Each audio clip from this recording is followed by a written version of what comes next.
Bien, bonsoir, bonsoir. Bonsoir monsieur. Bien, bonsoir à tous, bonsoir Internet, bonsoir le monde. Bonsoir le monde. J'espère que tout le monde va bien. Ici, non. nous sommes réunis pour... Nous, ça va déjà très bien.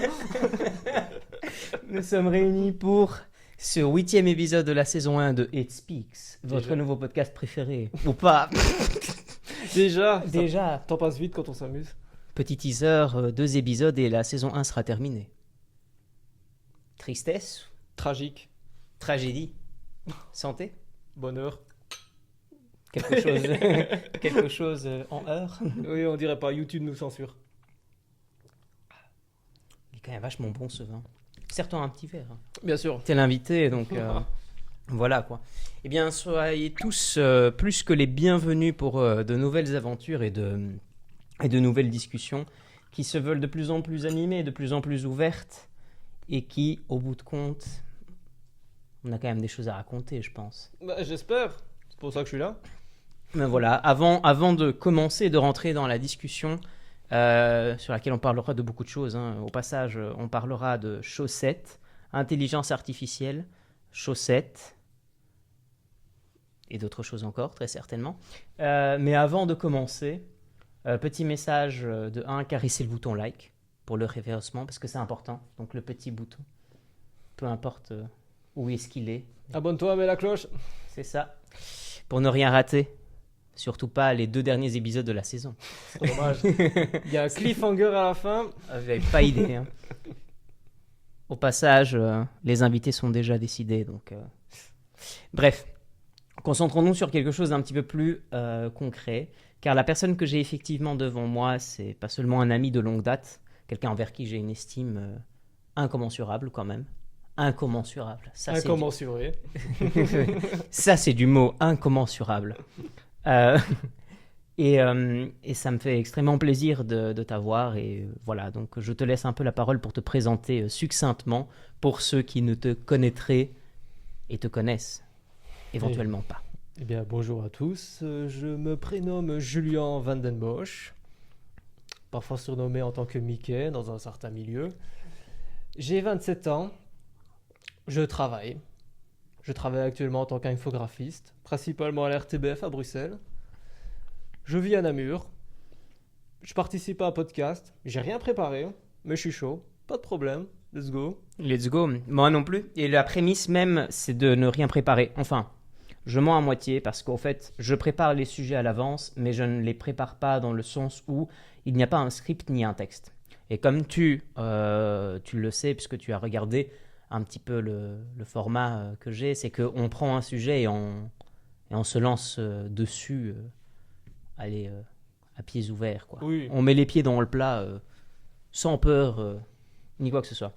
Avant même de commencer, ressentez. Ressentez, ça arrivera très souvent, je pense, dans Oui, ces je vidéos. pense que ça va arriver extrêmement souvent, mais c'est pas grave. Comme on peut voir, il y a même le feu de bois, donc c'est... Au fur et à mesure de la vidéo, la bouteille va se vider très rapidement, je pense. Hein. Bon, Il n'est pas impossible en plus. il n'est pas impossible. Et tout ce qui n'est pas impossible est probable.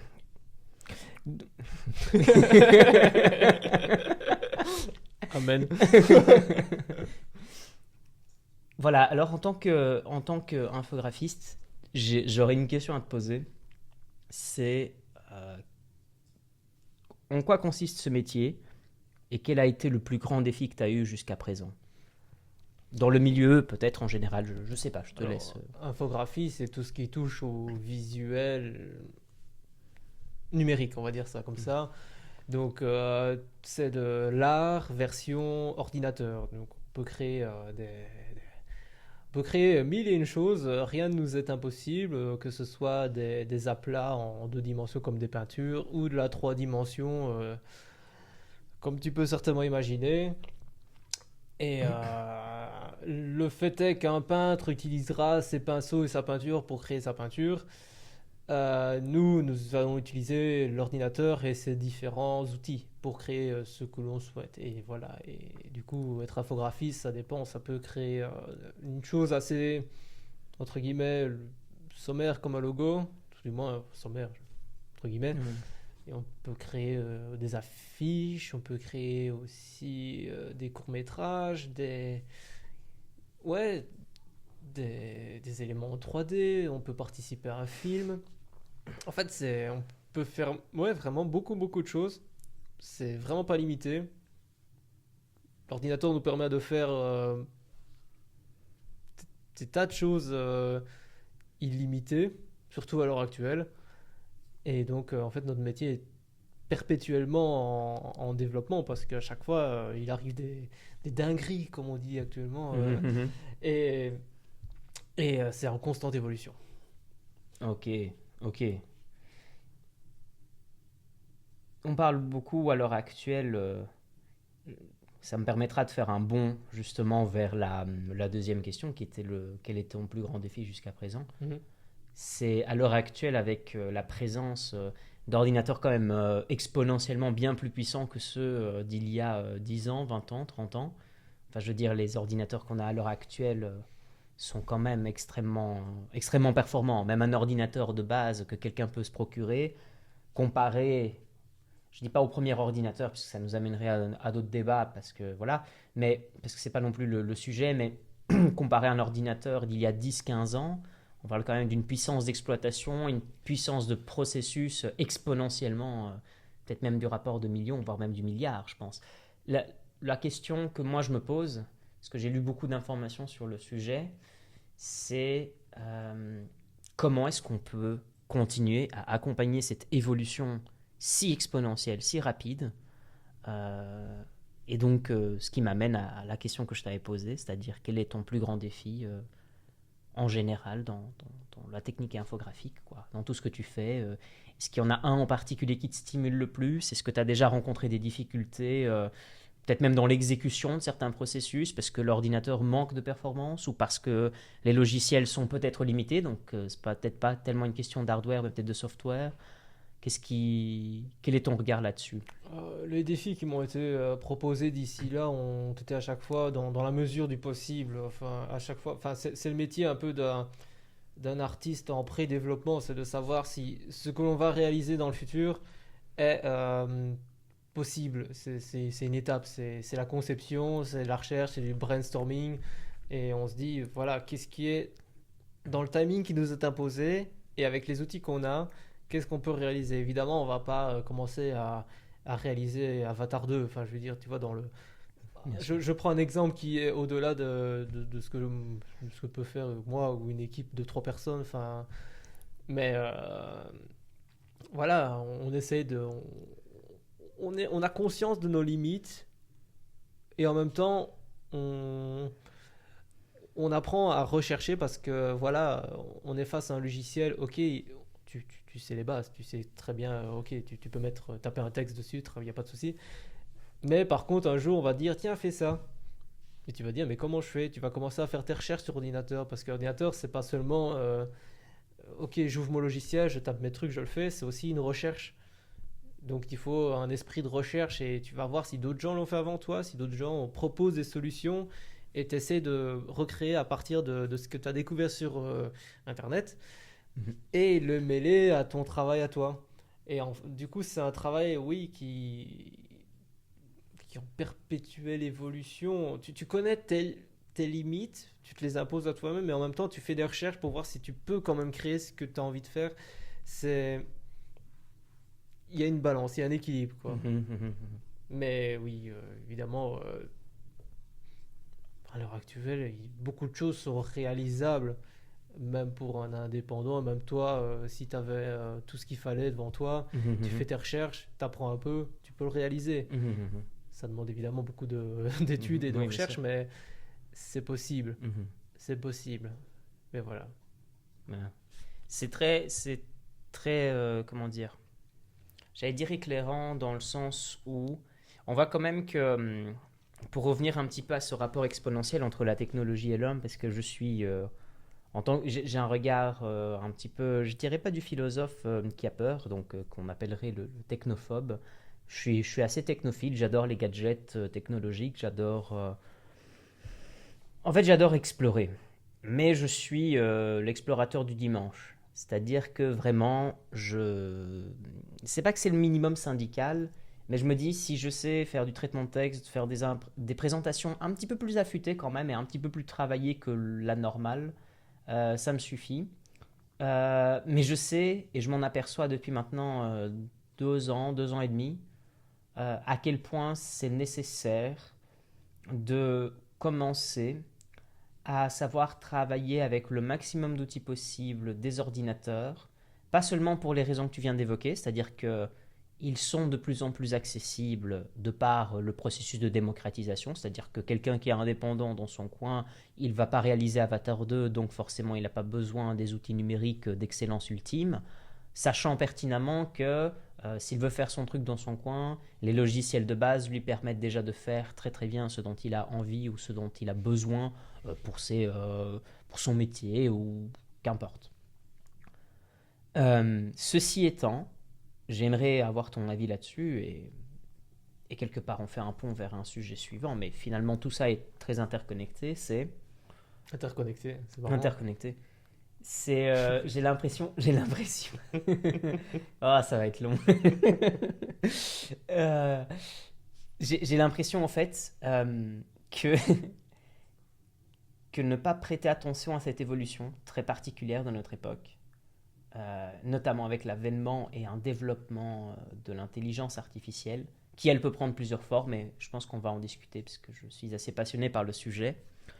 J'ai l'impression qu'en fait, ne pas prêter attention à l'intelligence artificielle en 2023, c'est aussi naïf que de ne pas avoir prêté attention à l'évolution d'Internet au début des années 2000, où il a commencé à avoir cette transition et cette transformation virtuelle. C'est-à-dire, j'ai l'impression, en tant que philosophe, et tu me corrigeras si j'ai tort, parce que peut-être que je suis complètement à côté de la plaque d'évoquer ces propos, mais j'ai l'impression qu'on atteint une nouvelle ère de développement technologique. Enfin, on est à une nouvelle frontière. On passera beaucoup d'autres frontières, je pense, en beaucoup moins de temps d'ailleurs, mais je pense qu'en fait ici, on a la particularité d'être en plein dedans.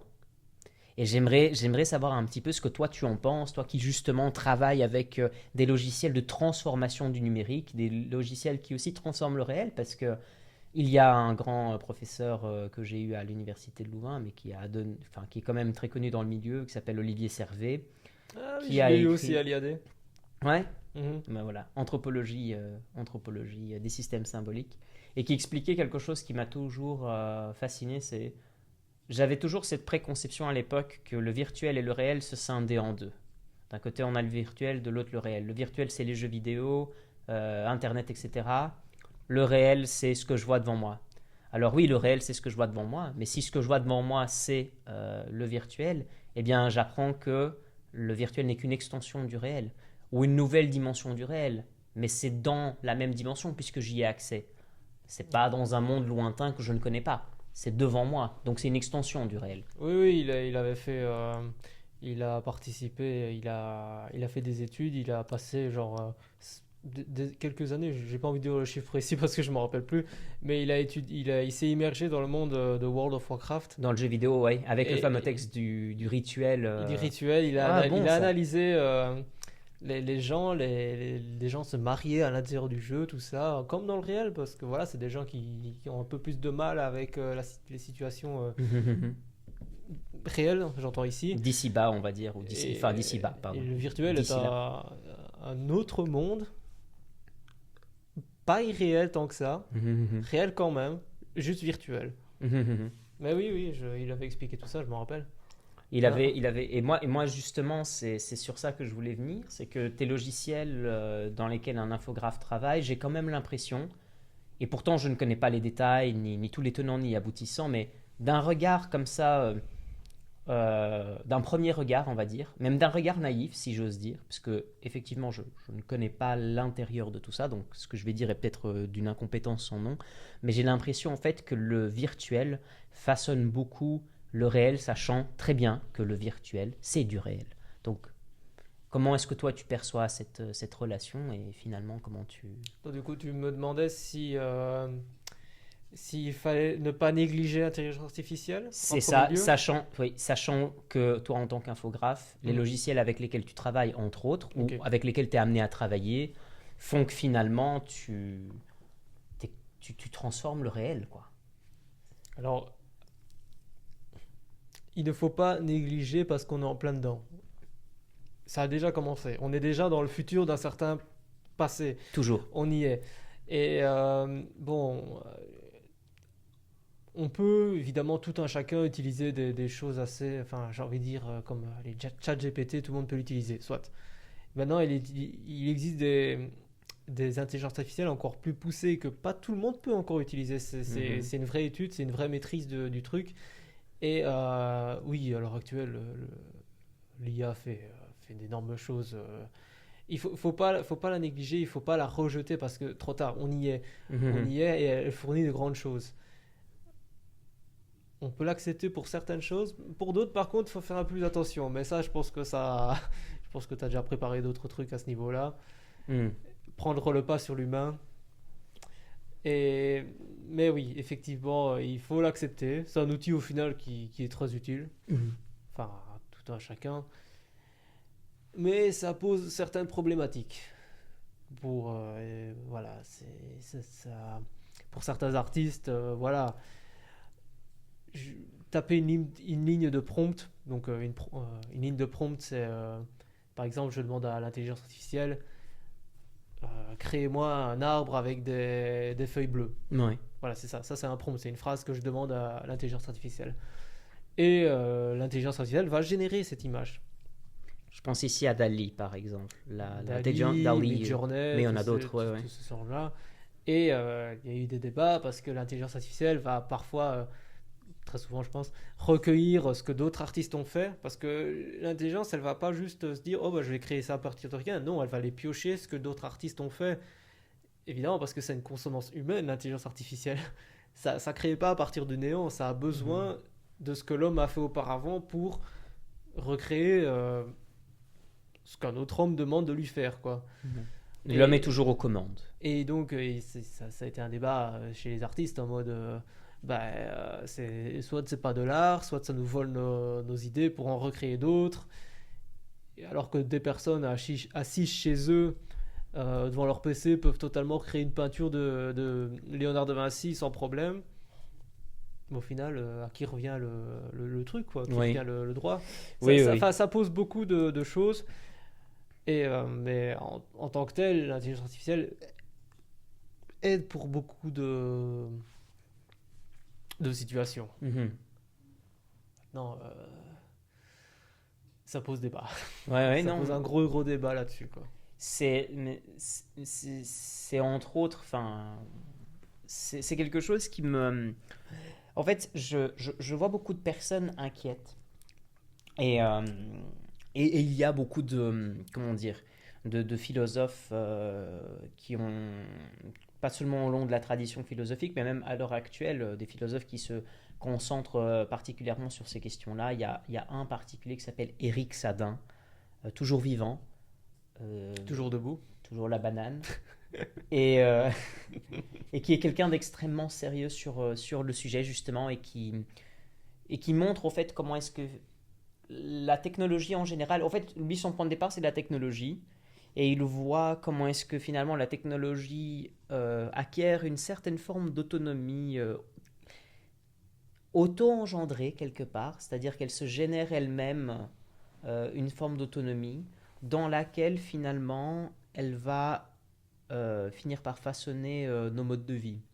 C'est-à-dire qu'au tout début, la technologie est à un stade qui n'est pas intrusif, on va dire, mais qui, à partir d'un certain moment, le devient de plus en plus. Exemple, et ici je cite la théorie du philosophe, c'est-à-dire que ce n'est pas mon avis ni mon interprétation, ce sont des choses qu'il a dit, et c'est aussi mon regard sur ça, mais je prends comme point de départ ses propos, c'est qu'il donne l'exemple du téléphone.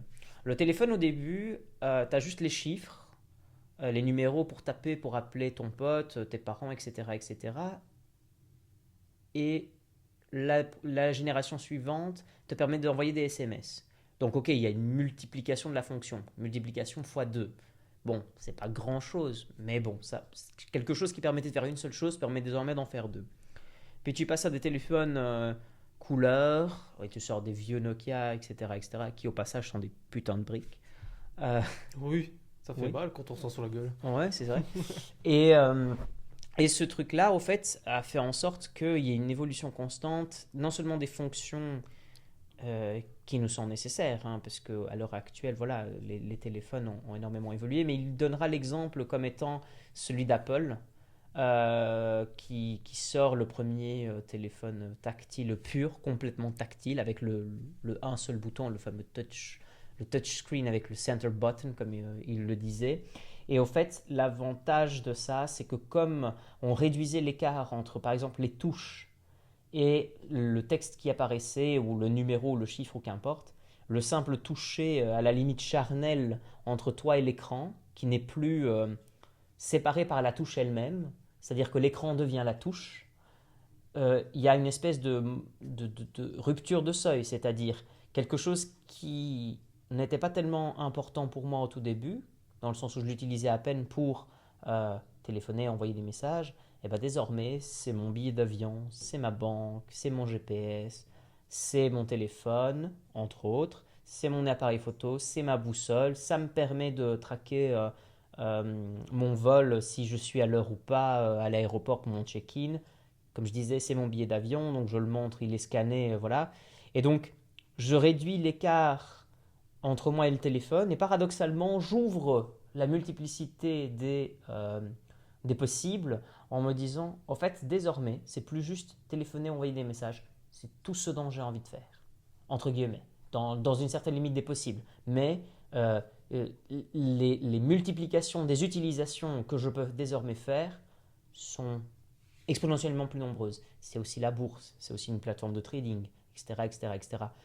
On a multiplié la puissance, comme dans tout finalement, mais notamment du téléphone, qui aujourd'hui s'incruste beaucoup dans nos modes de vie quand même. On en a tous un dans notre poche, on peut quasiment pas s'empêcher de ne pas le toucher, parce qu'esthétiquement, il faut dire, c'est des bijoux, c'est des beautés, ces trucs-là. Si on le perd, j'irai pas jusqu'à dire comme certains philosophes qu'on se sentirait nu, mais c'est vrai que ça nous apporte une certaine crainte et un certain grincement, parce qu'il y a quand même tous nos données dedans. Il y a une partie de notre vie dedans quand même. Toute ta vie dedans. Il y a toute ta vie dedans, Il y a hein, ton toutes tes histoire. données Ouais, c'est personnelles ça. que tu as Hein. foutues dedans, donc oui. Ouais, ouais. Et c'est pour ça que Et tu c'était pour dis, ça que je voulais t'en parler, quoi. t'hésitais en mode, ah, les gens se sentent un peu nus, mais je pense si, totalement Oui, si. totalement nu. Ouais. J'ai même envie de dire, bon, il n'y a personne autour de nous pour poser la question, mais je pense sincèrement que si on posait la question à un certain panel de gens, genre, sortirez-vous sur votre téléphone toute une journée, ce serait compliqué, quoi, tu vois. Ce serait compliqué de ne pas l'avoir en main, de ne pas l'avoir en poche, de ne pas Je, je, ressentir sa présence auprès de ouais. nous, tu vois. Je comprends que pour certains métiers, il soit strictement impératif de l'avoir. Je pense ici peut-être aux traders, aux banquiers, et peut-être même avec des gens comme les managers, les agents, qui doivent peut-être Oui. avoir leur téléphone littéralement sous leur poche constamment, parce que des gens sont constamment en contact avec eux, et que le métier qu'ils font passe directement par le téléphone. Entendons-nous bien, je ne condamne pas du tout le téléphone, mais c'est quand même hallucinant comment en fait, la technologie s'est mise dans nos modes de vie, en fait. Et qu'on ne le ressent pas spécialement, et elle s'infiltre. Et il y a cette rupture de sensibilité, quelque part, qui s'installe. C'est-à-dire que, et là, je ne suis plus dans les propos d'Éric Sadin lorsque je vais parler maintenant, parce que tout ça, c'était un petit peu ce que lui expliquait avec l'exemple du téléphone, que j'ai essayé de faire le plus bref possible, mais l'idée même aujourd'hui je pense qu'on passe plus de temps avec nos téléphones qu'avec des gens, quoi. C'est bien possible, oui. Est-ce que c'est infâme de poser une telle hypothèse, ou est-ce que c'est... Non, c'est bien possible. Certaines personnes sont plus à l'aise de parler par message à d'autres gens que face à face, comme toi et moi, tu vois. Mhm. C'est une cas pour une non, pas une grosse majorité, mais une certaine population, quand même pas négligeable, et qui ont beaucoup plus facile d'avoir des relations à distance, sans se voir. Mhm. Le filtre du message passe beaucoup mieux. Ouais. Et oui, le téléphone devient essentiel dans ces cas-là. Mais après, tu parlais des métiers et tout ça. Bah, c'est une évolution logique de la technologie. Voilà, ça fait partie, c'est une facilité. Est-ce que c'est un mal? Bon, à ce niveau-là, je pense pas. Non, Non, c'est même très pratique, c'est hein, un pour être outil. entièrement honnête. Oui, c'est un outil. voilà, maintenant, soit on parle du travail, mais bon, dans ce cas-là, je n'ai pas grand-chose à dire à ce niveau-là, ça devient facile. Mais au niveau relationnel, par contre, là, au niveau relationnel, genre, je te parle par message, mais j'ai difficile à te voir en vrai.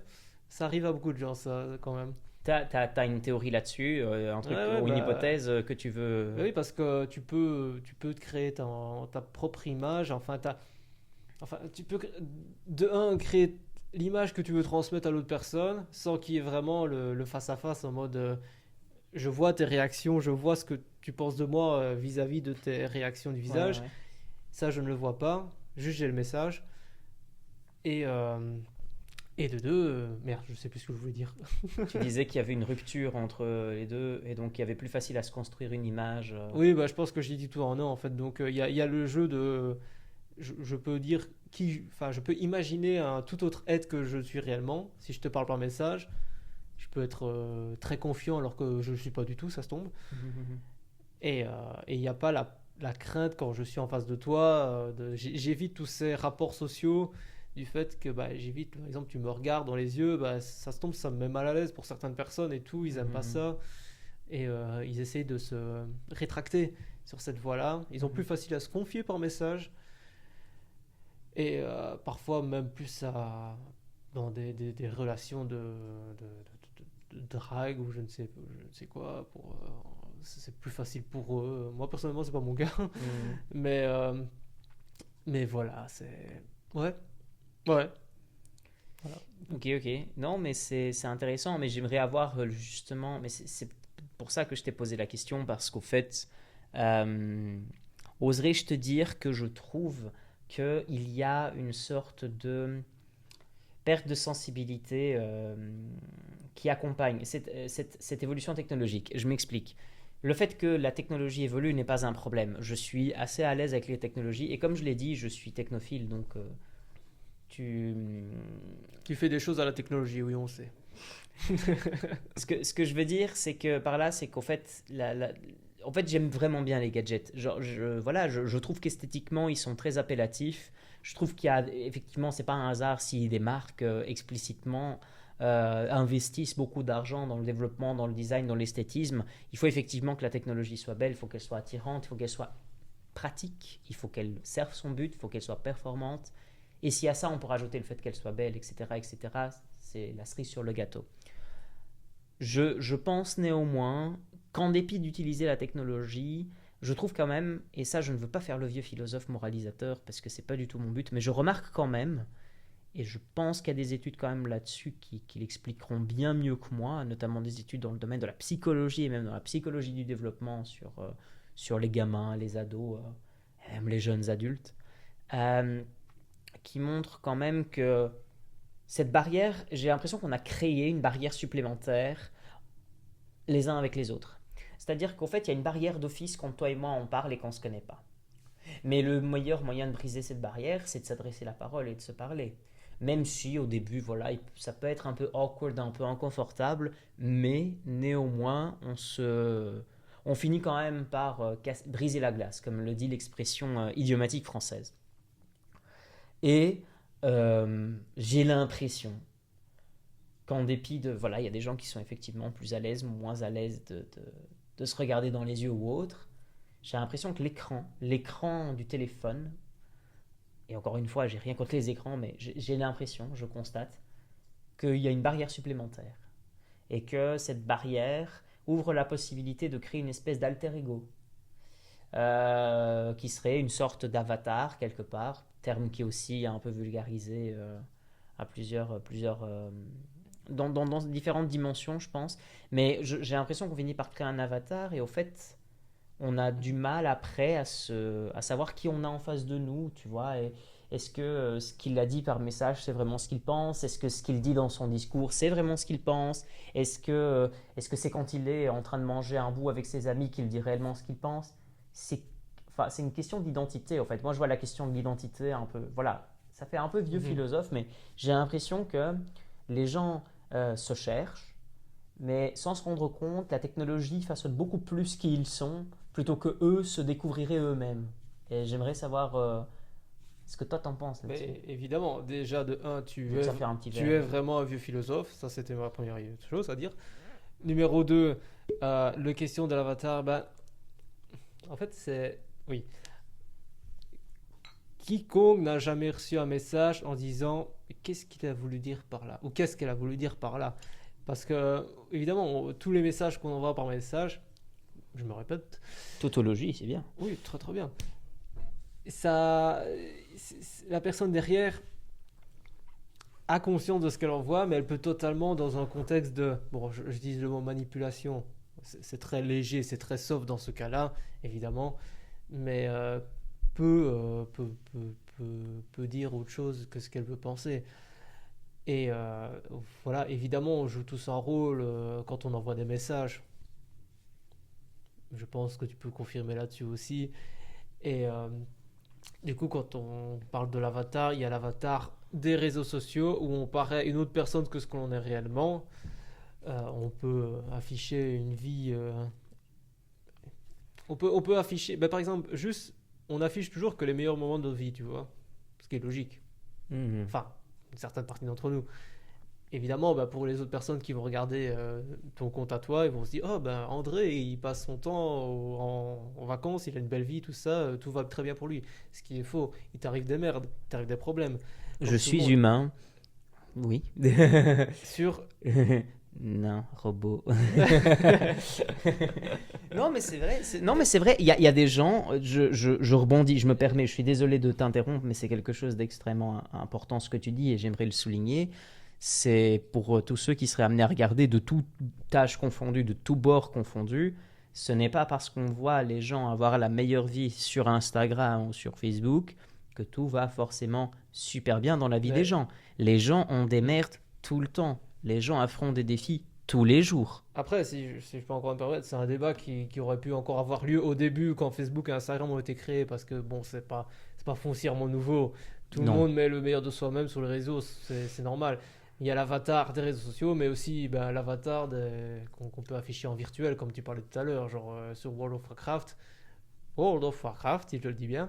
Je peux totalement créer un véritable avatar pour le coup, où là je conçois une autre vie dans un autre univers de jeux vidéo par exemple. Donc, en fait, c'est tellement ambigu, tellement à différents embranchements que c'est vrai que c'est compliqué. C'est très, c'est pas seulement polysémique comme sujet, parce que ça renvoie à différentes réalités. Polysémique, incommensurable. Ça, c'est des mots de monsieur. Quand même. Plus 5 au Scrabble. Et je pense aussi, c'est intéressant parce que je pense peut-être au RPG, où tu peux construire ton propre héros. Il y a effectivement un certain type de...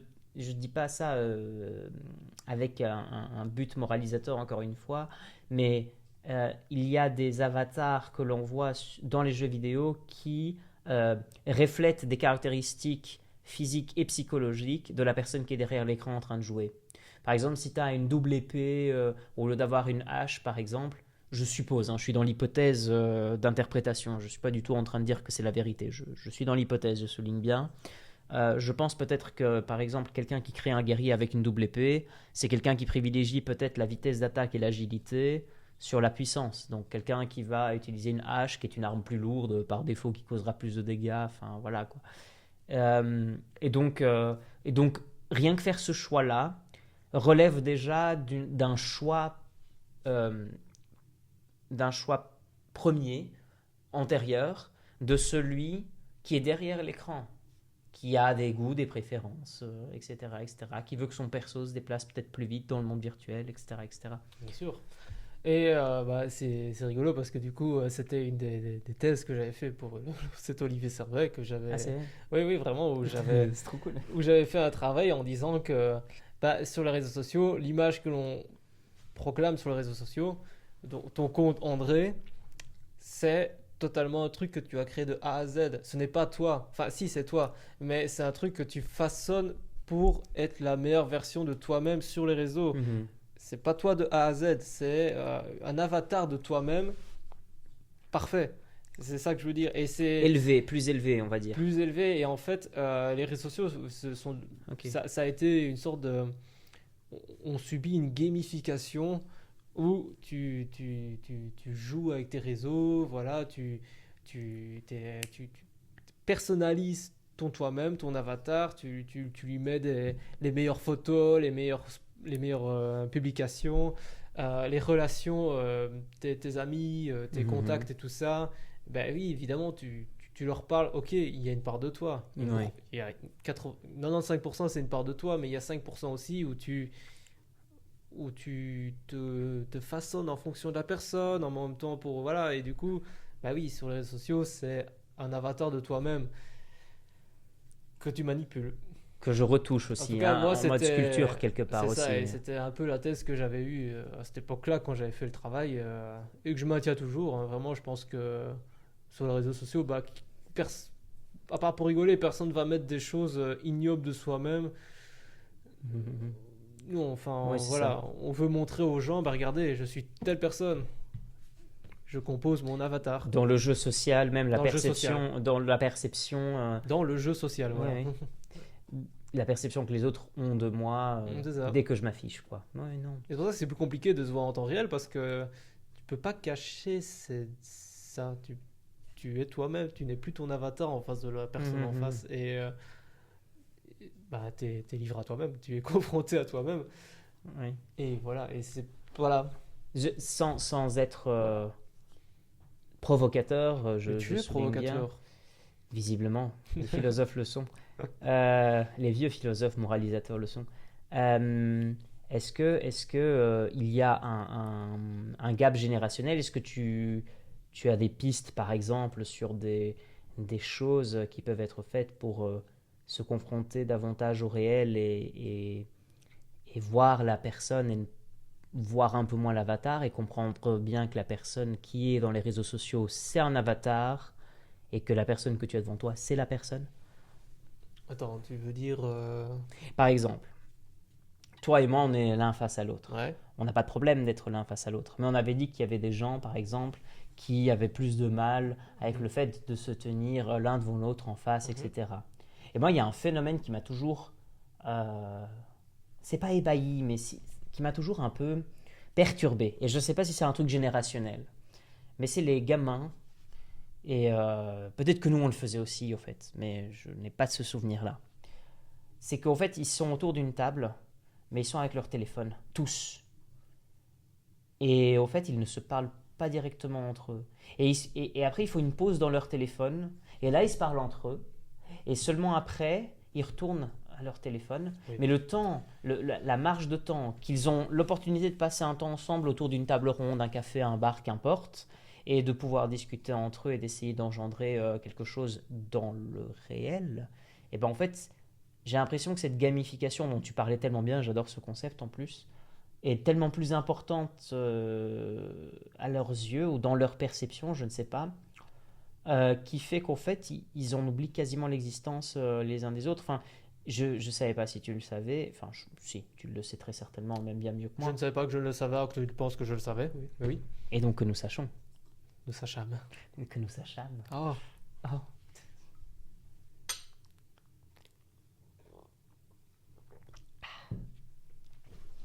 Mais donc, putain, ce jeu est quand même beaucoup plus difficile à tenir que d'habitude, hein. Il reste encore tout ça. Oui, oui, il reste encore tout ça, mais tu peux te servir, hein. Et, euh, et je disais, voilà, le fait d'être constamment sur l'écran, sur le téléphone, etc., provoque quand même une rupture non négligeable sur les contacts sociaux. Mais oui, En dépit de tout ce qu'on a déjà dit, qui finalement renvoie à une même réalité, tu vois. Et, et, hum, et je sais pas, je sais que ça paraît débile dit comme ça, et que ça paraît un peu générationnel et il un n'y a peu pas que ça. provocateur, mais je sais que ce qui se passe dans les réseaux sociaux, c'est pas juste une photo, c'est pas juste un message. Il y a clairement, comme tu disais, cette gamification, il y a un jeu social, il y a recourir au contact pour, pour tout simplement voilà, aller voir les travaux de tel, se trouver, faire son réseautage pour un job, etc., etc. Les réseaux sociaux, même dans leur manière de fonctionner, ont beaucoup évolué, mais de là à ce que tu passes ta vie dedans comme si ta vie c'était que ça, alors que dans le monde réel, il y a quand même les éléments de la nature, il y a ton corps, il y a, tu vois, c'est J'ai l'impression qu'en fait, on ne façonne plus notre rapport au réel, mais que la technologie est responsable beaucoup plus qu'avant de notre rapport au réel. Mais du coup, oui, il n'y a pas que ça parce que, enfin, si tu prends ton exemple des jeunes autour de la table qui passent leur vie sur leur téléphone, Alors qu'ils sont les uns à côté des autres. Voilà, c'était ça mon expérience de pensée. s'ils sont jeunes et tout ça, probablement ils sont sur soit Instagram, soit TikTok. Enfin, je pense dans une grosse majorité. Une grosse majorité, oui. Mais évidemment, Nul jugement au passage, hein. C'est normal, c'est de leur âge. Tu viens de juger, avoue-le. Je l'avoue. Mais ces applications font en sorte que tu tiennes éternellement dessus. Ces applications font que ton cerveau ait envie de retourner à chaque fois dessus. Absolument. Parce que ça crée la dopamine, enfin Le système de récompense, oui. le système de récompense. Et du fait que tu t'habitues à switcher de vidéo. Parce Ouais, que bien sûr. Marché de l'attention. ton cerveau a l'habitude de consommer des vidéos de 4-5 secondes et qui fait que tu as besoin constant d'avoir ce système de récompense en illimité qui arrive tout le temps et qui évite évidemment au final s'amoindrit. Je vais pas ressortir, enfin, des études ont été prouvées Oui, là-dessus. oui, Enfin, ça a je veux été dire, prouvé largement, oui. plus tu regardes ces vidéos et plus tu commences à avoir tu n'as plus d'attention sur ce qui t'entoure. Dès que tu as un moment de pause, tu passes ta vie dessus. C'est des montagnes russes, mais vraiment, au début, ça va très fort et puis ça commence à juste. T'as juste besoin d'être sur les rails tout le temps et Oui. switcher sur des vidéos, voilà. Et c'est ce que fait par exemple TikTok et tout ce qui est vidéo rapide, machin. Et oui, bah, ça joue aussi chez les jeunes actuellement et ce qui fait qu'ils sont addicts à ça. Et Ça a il va été très créé, attention. ça a été créé pour, hein. C'est pas pour rien qu'on appelle ça le Oui, marché de bien sûr, l'attention. Et ils font tout pour te capter dessus. Enfin, ils ont de l'intelligence artificielle pour analyser évidemment ce que bien tu sûr, aimes. bien sûr. Évidemment, si tu likes que des gros tracteurs dans des fermes, bah, tu n'auras que des vidéos avec des gros tracteurs, un illimité, tout ça qui Pourquoi vont. des tracteurs? C'est un peu. Tu aimes les tracteurs, je sais que tu aimes les tracteurs. J'ai pris un exemple au pif, André. Je sais. Et du coup, ben voilà, tu auras ton feed qui va avoir Que plusieurs des tracteurs, tracteurs. machin, Ouais, ouais, bien sûr. truc. Et ça va essayer de te maintenir là-dessus Mhm. parce que c'est leur but, juste ils te connaissent. C'est la fameuse phrase ils te si c'est connaissent. gratuit, c'est toi le produit, tout simplement. Ils te connaissent mieux que tes parents. Oui. Je veux dire, Facebook, Instagram, TikTok, Google, ils te connaissent comme s'ils t'avaient engendré. Franchement, mieux que tes parents, hein, Oui, oui, bien j'insiste sûr. là-dessus. Hein. Et les algorithmes d'auto-apprentissage, justement, qui utilisent entre autres le fameux machine learning, c'est-à-dire l'apprentissage de la machine, Mhm. sont tellement performatifs que, effectivement, ils font des liaisons auxquelles toi-même tu n'y penserais pas. Et quand tu les fais et tu t'en aperçois, comme tu disais si bien tantôt, il est déjà trop tard. C'est-à-dire que c'est comme l'intelligence artificielle, on a beau ne pas le vouloir ou ne pas vouloir d'elle. Il est déjà trop tard, on est déjà dedans. Et l'intelligence artificielle a différentes formes de se manifester. Je sais, j'ai lu quelque part. Donc je ne sais pas encore si c'est véridique à 200% ou pas. Donc Bah, super les sources. Hein. j'ai lu quelque part que, et ça ne m'étonnerait pas au fait, que les systèmes d'exploitation des nouveaux ordinateurs à venir utiliseront une forme d'intelligence artificielle dans la batterie, dans le sens où comme la batterie se charge et décharge en fonction de ton utilisation, et ben justement elle analyserait l'historique de ton utilisation de ton ordinateur ou de ton téléphone, etc., etc., et qu'elle apprendrait à charger de manière la plus efficace possible, la plus rapide possible, en fonction de ton utilisation. Tu vois? Chargé au niveau batterie, genre. Chargé au niveau batterie. Mais ce serait complètement détaché de ta prise et de la puissance de ta prise. Ce serait tout simplement le fait que la batterie apprendrait avec le système de ton tel ou de ton ordi tes heures d'utilisation de l'appareil et qu'en fonction de ça, elle te dirait ben, le bonhomme il utilise son ordi de 8h à 16h ou de 8h à 18 et donc pendant ces 10 heures là, je dois avoir un rendement efficace de la batterie. Et donc, enfin, je sais pas moi, s'il a besoin de batterie, bah à ce moment-là, tu branches et ça se branchera plus vite, quoi. Enfin, tu vois. En vrai, j'ai presque envie de te croire là-dessus parce que Je sais, mais je ne sais pas, je Ah. le souligne, je ne suis pas sûr de ce que je suis en train de dire à cet égard. ton téléphone, c'est déjà très bien. À quel moment tu utilises plus ton tel que d'autres? Enfin, voilà, Oui, c'est déjà établi, il le sait déjà. ouais. Mais sachant les mégalopoles qui ont envie de te vendre des nouveaux tels, ils ont envie que ta batterie se décharge déjà, enfin qu'elle soit déjà naze pour que tu rachètes un autre téléphone. Enfin, Oui, oui. euh, plus tu rachètes d'autres trucs, Non, mais ce qui plus est ils sont terrifiant, contents, quoi. enfin, c'est pas ce qui est terrifiant, mais ce qui est intéressant, pardon, là-dessus, c'est l'idée de dire qu'au fait, une batterie qui à la base sert juste un propos, alimenter ta machine, ton appareil, qu'importe, apprendrait avec le système, ou plutôt le système apprendrait avec la batterie, qu'importe, Hmm. mais en tout cas les deux seraient très interconnectés entre eux, ils le sont par nature de toute façon et par nécessité, mais ils apprendraient entre eux quand est-ce que tu as le plus haut rendement d'utilisation sur ton appareil et qu'en fonction de ce rendement même, toi-même tu serais enfin l'appareil lui-même se conditionnerait pour faire durer la batterie ou les performances de telle heure à telle heure, un petit peu comme un marathonien qui a besoin au jour J de courir cette distance-là et que durant son utilisation normale, ben, il ferait ses entraînements tout clean, quoi, tu vois. Enfin, Oui, oui, je pense ça que ne ce nous serait serait. pas impossible ou étranger de penser que...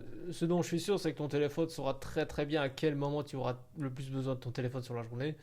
oui, ça, Euh, avec l'analyse de voilà. données et tout, ça, Et si ils tu font tous commences à déjà. 8 heures à 100% de ta batterie, ben, soit on va dire qu'il va économiser absolument toutes les autres applications le plus possible pendant de 8 heures à 10 heures du matin, admettons.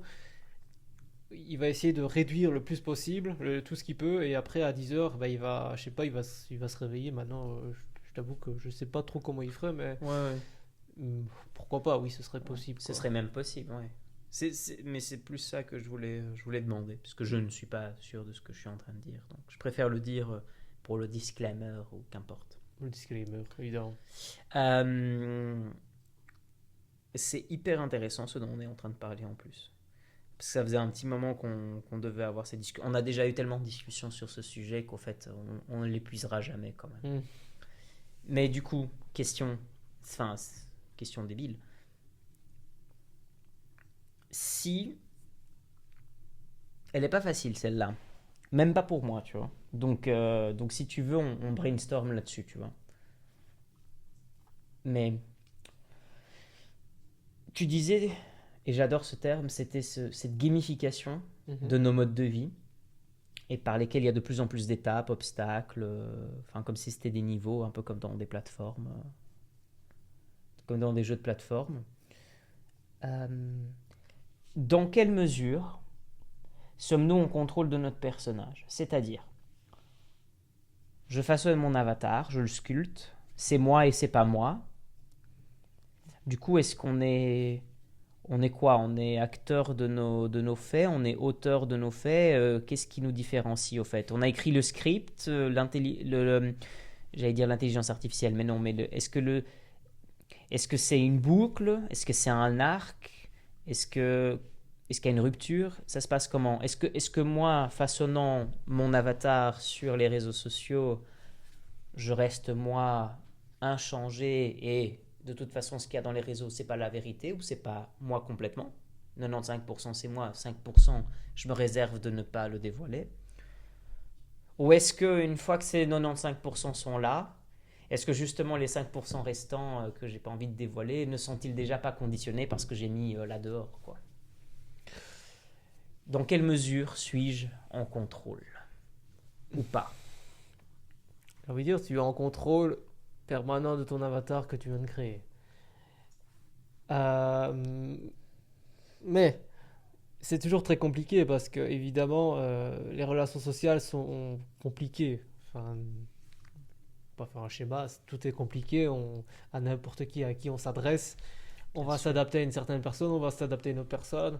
Déjà en réel, c'est pas évident, mais alors en virtuel, c'est tout autre chose parce qu'on ne voit pas la personne. Voilà, il y a l'usage de tournure de phrases, on peut mettre des smileys, parfois ça peut rassurer les gens, des fois non, tout ça.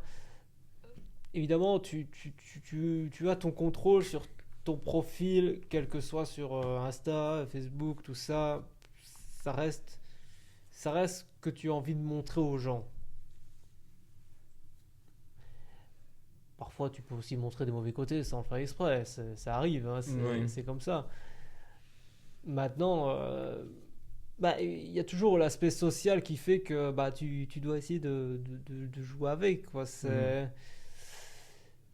Préserver la C'est face. préserver la face. En fait, c'est compliqué. Ça dépend vraiment de tout un chacun, Ouais, quoi. ouais. Évidemment, oui, je pense, enfin voilà, c'est qu'une hypothèse et tout ça, mais je pense vraiment que qu'on a une gamification de nos profils et tout ça, quoi. Et en plus, du fait qu'aujourd'hui, le jeu vidéo est devenu plus que expandu, plus répandu à travers le monde et Mhm. tout ça, que c'est devenu une industrie à part entière, c'est pas une nouveauté. Et que ça m'étonnerait pas que des entreprises essayent en fait d'inclure des petits éléments comme ça pour attirer les gens. Mais enfin, en tant que tel, ça me semble logique. Parce que à partir du moment où tu crées un profil, tu crées un avatar. Même si c'est ton profil à toi, même si c'est tes données à toi, toi qui te ressemble, je veux dire, ton prénom, ton nom, ton âge, ta rue, tout ça, en fait, c'est toi, mais version numérisée, quoi. Et donc, c'est un avatar pour moi. C'est un avatar que tu vas jouer avec, quand tu vas discuter avec des gens sur Facebook, par exemple, bah, tu vas adopter une certaine façon de parler, des fois avec l'un, des fois avec l'autre. Au Oui, les final, codes. Mhm. comme au réel, mais tu auras toujours cette façade numérique qui fait que tu es Mhm. caché derrière tout ça. Et évidemment, ben, à 95% des cas, tu vas essayer de paraître la meilleure version de toi-même, ce qui est logique. Parce que tu essayes de montrer que tu es une personne de bien. Parfois, tu essayes peut-être d'attirer la personne, on ne sait pas, ça Mhm. dépend des cas. Donc, oui, bah, je parlais de tout ça, mais par exemple, de Tinder, voilà, c'est le même délire. Enfin, tu postes une photo de toi qui est en mode. Appliqué cette fois-ci au marché de l'amour, pour le coup. Oui, au marché de l'amour, bah, tu montes une photo de toi qui est relativement pas dégueulasse. Mhm. Si tu as des photos de toi pas dégueulasses, euh, Oh, j'en ai. montre-les, c'est parti.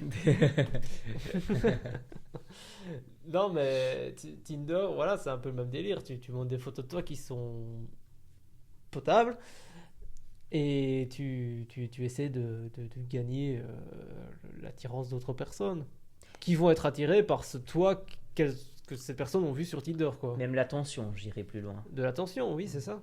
Ouais, ouais. Ouais, ouais. Non, mais je suis entièrement d'accord. Il y a quand même. Enfin, je sais pas si tu avais terminé ou si tu voulais poursuivre. Non, vas-y, je t'en prie. Non, non, mais c'est hyper intéressant parce que moi j'ai une. Ah, c'est difficile au fait parce que le sujet est tellement étendu et complexe. Qu'est-ce que.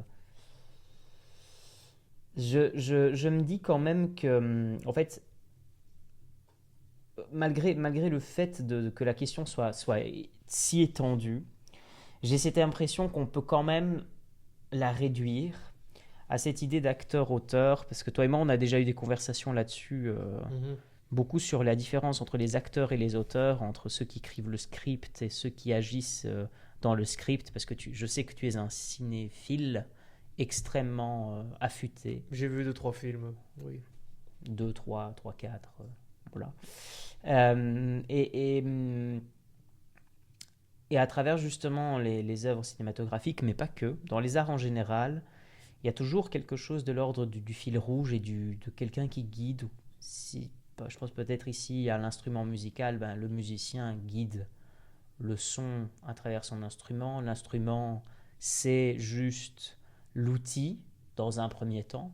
Après les deux, s'ils sont en symbiose, je pense ici par exemple à Jimi Hendrix, tu produis des sons absolument miraculeux et des mélodies, des sonorités, des harmonies absolument dingues. Mais pas que, hein, c'est juste un exemple. Mais voilà, et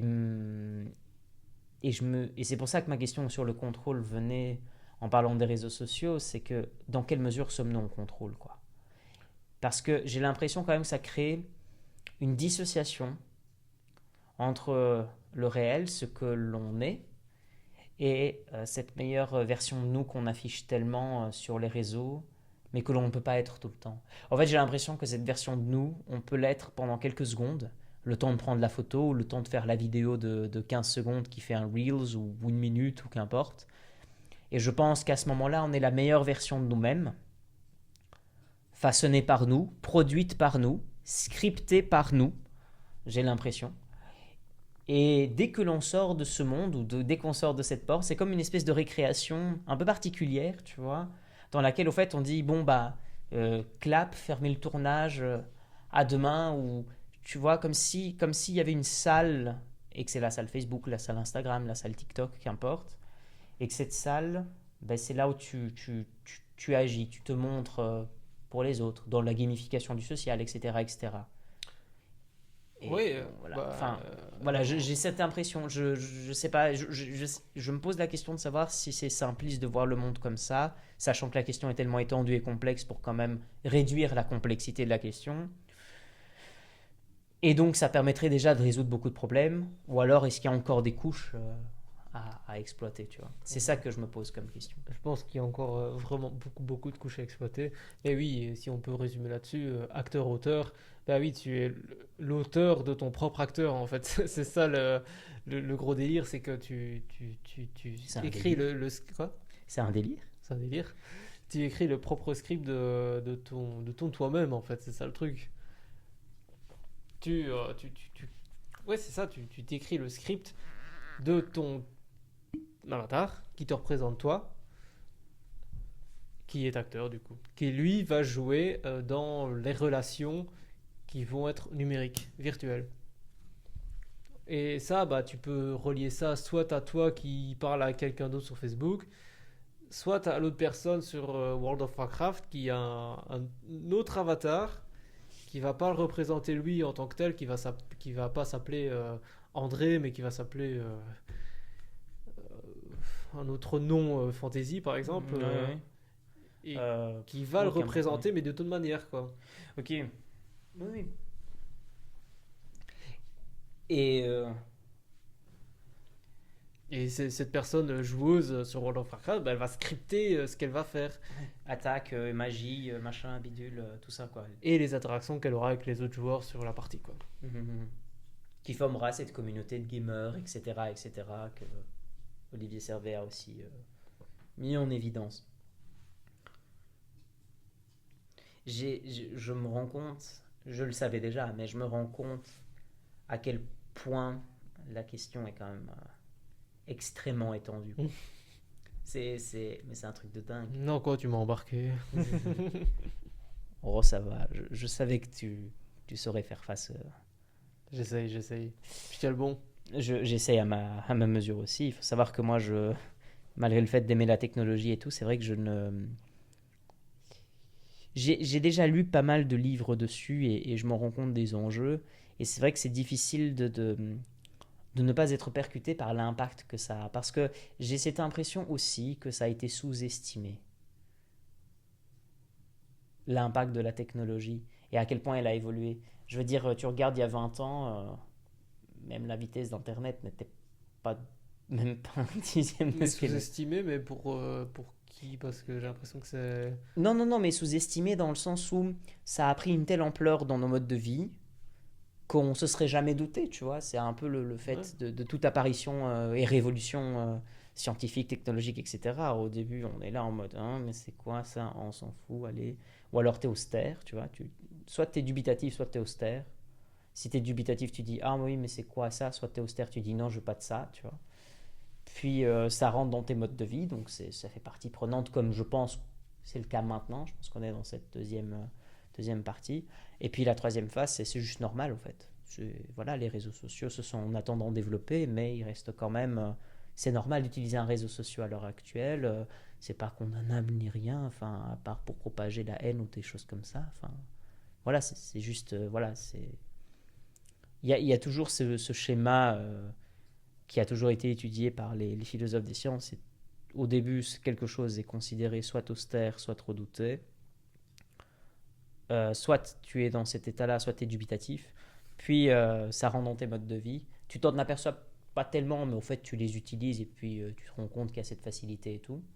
Et puis à la fin, c'est juste normal. Et puis voilà, quoi. Bah, c'est toujours le même cycle. Hein. Ouais, toujours. Genre, j'ai pas envie de revenir en 2012. Enfin, ça remonte à déjà un petit moment. Et quand Facebook, ça commence à s'implanter, tout ça. Oui, Il y a oui. des gens qui étaient certainement en train de râler et tout ça. Et aujourd'hui, maintenant, bah, limite, ça a eu son heure de gloire. Maintenant, c'est un petit peu déjà, c'est désuet. Mais pour une certaine génération, ça reste utile parce que cette génération a utilisé ça, donc c'est Oui, complètement normal. voilà, et ce sont des cycles, c'est normal. Mhm. Internet, ça a certainement fait peur à des gens. Maintenant, bah, c'est comme ça. C'est des cycles permanents. Oui, oui, bien sûr, bien sûr. Mais moi, j'adore la technologie, donc j'ai un regard biaisé, au fait. Parce que je suis à la fois... en fait, je suis à la fois technophile, donc amour de la technologie, et technophobe, un peu peur de la technologie. J'ai pas spécialement peur qu'elle se révolte contre nous, parce que je pense que c'est un vieux mythe. Parce que je pense que les ingénieurs sont assez intelligents que pour créer un bouton off analogue.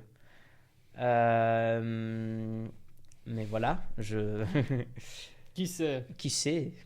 J'avais un professeur à l'université qui disait quelque chose, je ne dirai pas qui, mais qui disait que les ingénieurs étaient des dangers pour eux et pour les autres.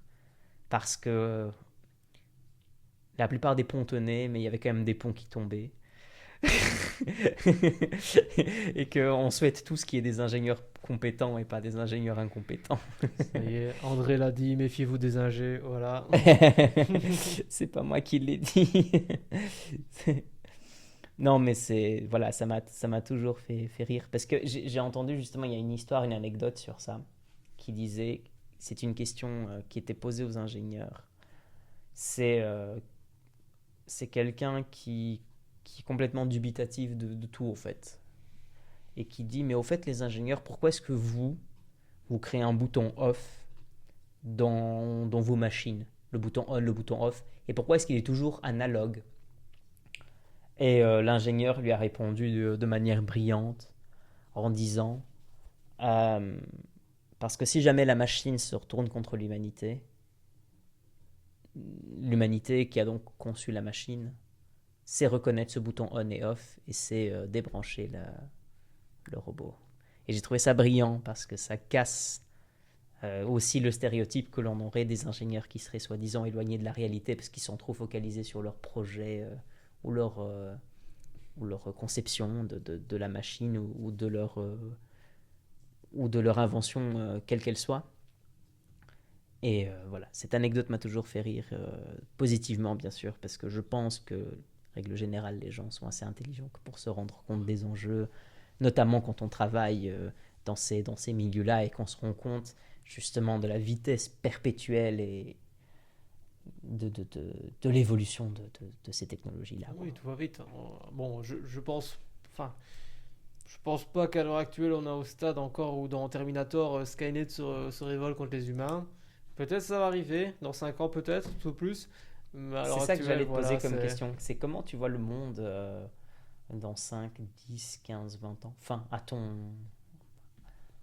en termes de projection, de la technologie, de l'IA, comment est-ce que tu vois sa place dans la société? Enfin, Bah, ça t'évoque quoi, au fait, ce pour genre? moi, elle va juste s'implanter dans différents médiums et juste faciliter l'utilisateur. Déjà que l'utilisateur est déjà vraiment facilité dans la vie de tous les jours, mais il va s'implanter, par exemple, dans ton ordinateur. Il l'est déjà. Je pense que tu peux déjà l'installer sur Google. J'imagine peut-être par exemple ta voiture, qui sait? Ta Mhm. voiture peut être intégrée d'une intelligence artificielle. Je pense même que c'est déjà le cas en fait, maintenant que j'y pense avec Tesla et ses capteurs qui peuvent détecter une personne ou un cycliste. Et il y a deux choses qui sont assez, je ne sais pas si on peut appeler ça de l'intelligence artificielle, mais en tout cas, il y a déjà des capteurs très précis dans les voitures. C'est pour les angles morts, ou si jamais bah, il y a une voiture qui est dans ton angle mort, il y a une Ouais. petite lumière qui s'allume dans le rétroviseur et qui te fait un bip si jamais tu actives le clignotant. Et il y a pour les caméras de parking et des senseurs de parking, mais ça c'est déjà depuis un petit moment. Dans les voitures justement, si tu t'approches trop d'un objet ou d'une personne, la voiture commence à biper Ouais, justement. ça, ce sont des capteurs. Bon, à ce niveau-là, je pense que l'intelligence n'est pas encore vraiment mise en avant, mais je pense que des entreprises comme Tesla peuvent vraiment l'utiliser dans un futur. Qu'est-ce qu'ils pourraient faire avec faciliter le conducteur, mais je parle de la voiture, mais ça peut être aussi dans la vie de tous les jours. Par exemple, ta machine à café peut avoir de l'intelligence artificielle, hein, j'en sais rien. Ouais. Par exemple. En tout cas, il y a des algorithmes, ça c'est sûr, parce que quand j'appuie plus longtemps sur le bouton, il enregistrera le fait de me faire un café plus long ou pas selon le temps que je reste avec le bouton dessus. Le Mais vois-tu? peut-être. En fait, c'est un petit cochon. Petit cochon, oui, c'est un petit cochon. Je ne sais pas, je ne sais pas. Peut-être que tu vas te lever matin, tu vas lui dire fais-moi ci, fais-moi ça, il va te le faire direct. La reconnaissance vocale de certains trucs, hein, Siri, Alexa, des Mais choses oui, comme au final, ça. ça existe déjà. Ça en fait. existe déjà, je Et- pense. Bon, ben voilà, pur exemple, on a déjà ça. Ça peut juste que Du style, s'améliorer, quoi. Alexa, allume-moi les lampes. Oui, voilà, Pardon. c'est sommaire, entre guillemets, mais ça peut prendre des proportions encore plus grandes que ça, quoi. Oui, bien sûr. Attends, je ne sais pas à quel point ça peut aller plus loin. Là, comme ça, en tout cas. Moi, j'ai cette impression bizarre que ça peut tellement, tu vois, être partout, comme tu dis, parce que ça peut aller chercher des systèmes et comment dire, des complexités, que vous aurez compris au passage, petite parenthèse, ça n'a rien à voir, mais au passage, on est deux pécores en train de siroter du vin depuis tantôt, en train de parler d'un truc qui est un des enjeux de notre temps, quoi. Ouais, on a bu du vin aussi avant, donc... Bon. Mais moi, j'ai cette impression en fait que ça s'immiscera effectivement beaucoup plus dans nos modes de vie, que ce sera un outil extrêmement puissant. Je ne crains pas le pire, comme tu disais dans Terminator ou quoi, qu'il y aura une révolte de la machine, du moins pas tout de suite. Mais c'est vrai que c'est cette incertitude qui fait, je pense, tourner la tête de beaucoup de gens aussi. non, Est-ce que selon toi, il y a des raisons de s'inquiéter quand même? Si pas maintenant, projection un petit peu plus long terme, 2050 par exemple. mais si... Là, on touche un truc un peu imaginaire. Là, ça dépasse un peu ce que je peux imaginer, parce que si c'est un truc à la Terminator où les machines commencent à avoir leur propre conscience et à se déplacer d'elles-mêmes, avoir une conscience, du coup, ce que nous avons humains avec la machine n'a pas. Ok. Là, les machines n'ont pas ça actuellement. Est-ce qu'elles peuvent l'avoir? Mais qu'elles ça pourraient encore, l'avoir? ça dépend. Je suis pas assez philosophe pour répondre à cette question. Parce que Serais-tu en train de dire qu'on est des doux rêveurs ou des provocateurs de cauchemars? moi, je suis provocateur peut-être, mais...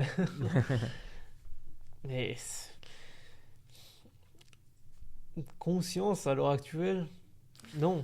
Non, non, je pense pas. C'est qu'une façade. L'IA peut faire genre qu'elle a une conscience. Mais non. Est-ce Non. que... Ok. Donc ce serait du pretend, quoi. Ce serait du faire semblant. Oui, c'est du faire semblant parce qu'au final, tout ce qu'elle fait, c'est l'humain qui lui a dicté de le faire avant. Enfin, elle a repris de ce que l'humain a fait. C'est qu'une copie. Qu'est-ce qui fait de notre conscience alors? Attention, tu m'emmènes toi. Non, mais c'est vrai, je pose réellement la question. Parce que ces conversations, on peut les avoir avec soi-même, mais c'est toujours intéressant de les avoir avec quelqu'un d'autre. Mais parce que C'est le fait de se sentir vivant. Parce que si c'est le fait de se sentir vivant, est-ce que l'intelligence, elle pourra se dire qu'elle se sent vivante, quoi? Est-ce que quand elle sert le propos que l'homme lui a donné, le command, le prompt, quoi, l'ordre, genre dessine-moi un Picasso, est-ce que le fait qu'elle s'exécute et qu'elle dessine le Picasso, est-ce que ça ne la rend pas vivante ou consciente? Est-ce que le fait d'exécuter un ordre de quelqu'un la rend consciente? consciente, je dirais pas jusque-là. Enfin, je veux dire, elle exécute. Ok. C'est comme une calculatrice, tu lui demandes 1 plus 1 égale 2.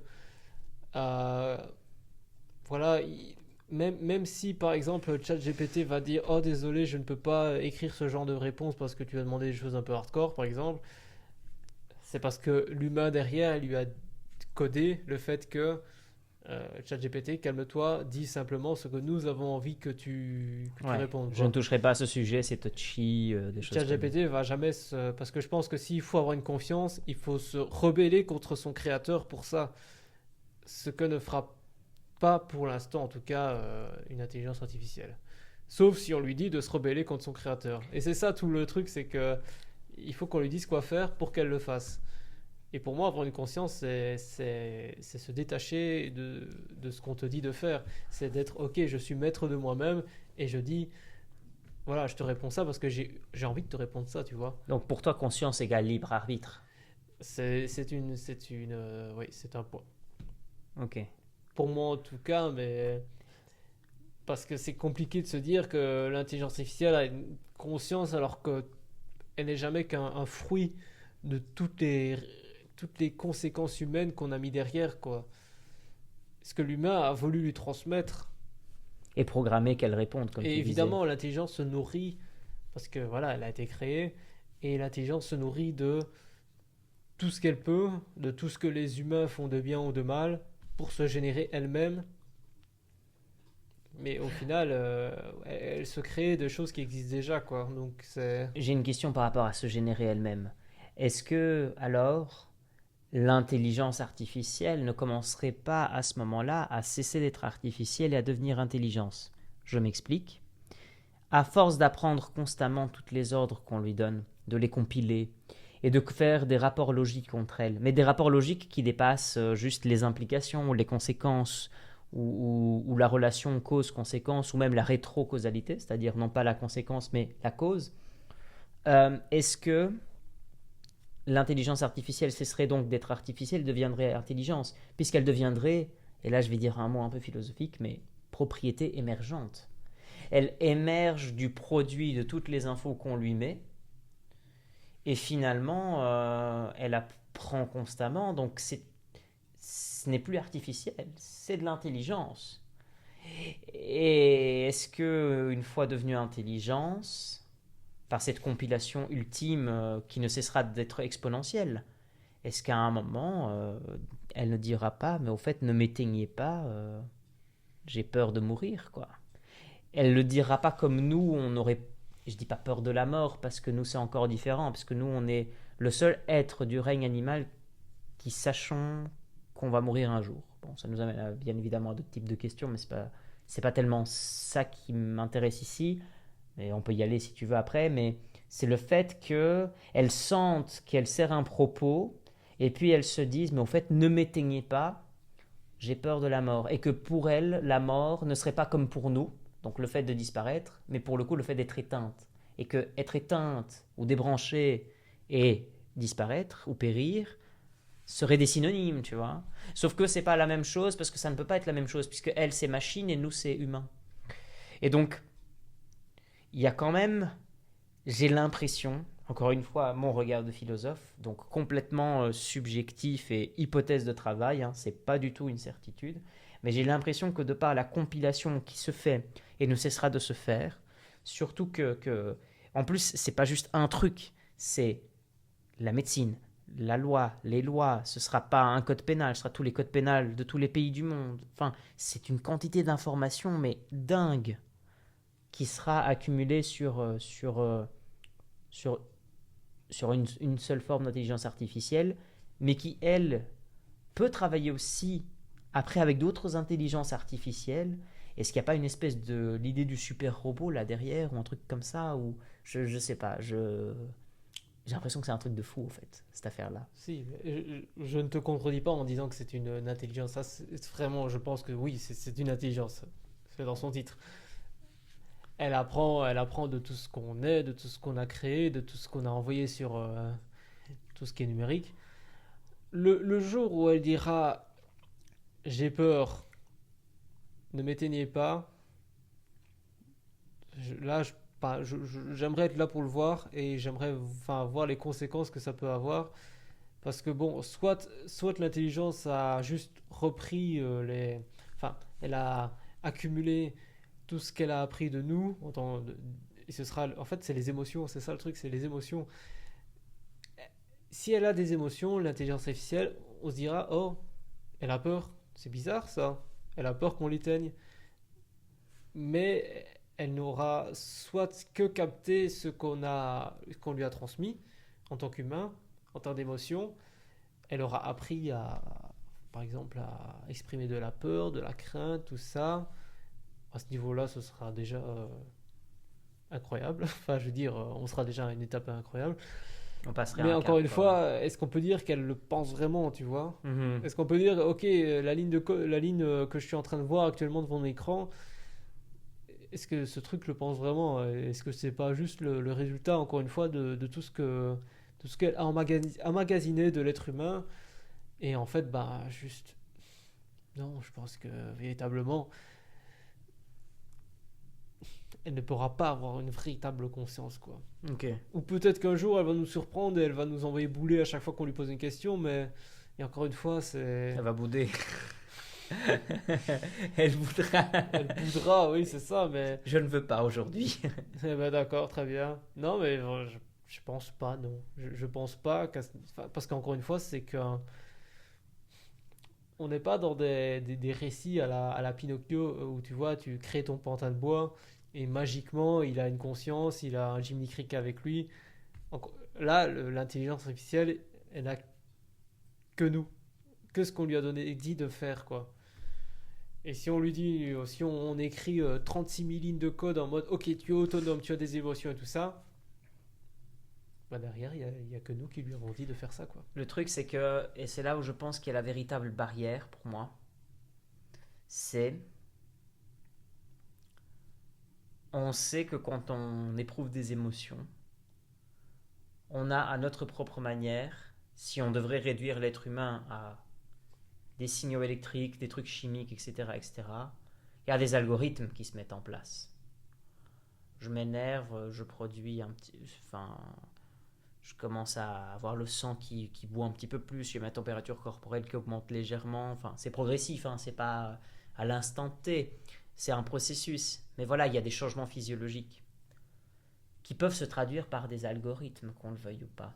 Mais la question, c'est est-ce qu'à un moment, les algorithmes n'auront pas tellement évolué, le monde continuera à se complexifier à tel point que ces algorithmes-là, de ces émotions-là, pourront être traduisibles et à ce moment-là, les encoder dans l'intelligence artificielle, et que même si elle ne pourra pas les reproduire tels que nous les éprouvons, elle-même aura une conscience, quoi.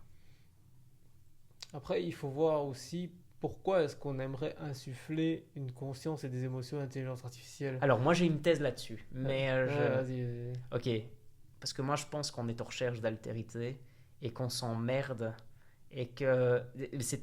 Enfin, c'est pas partagé, c'est très unpopular opinion, c'est vraiment très impopulaire, ou alors c'est provocateur, encore une fois, je sais pas.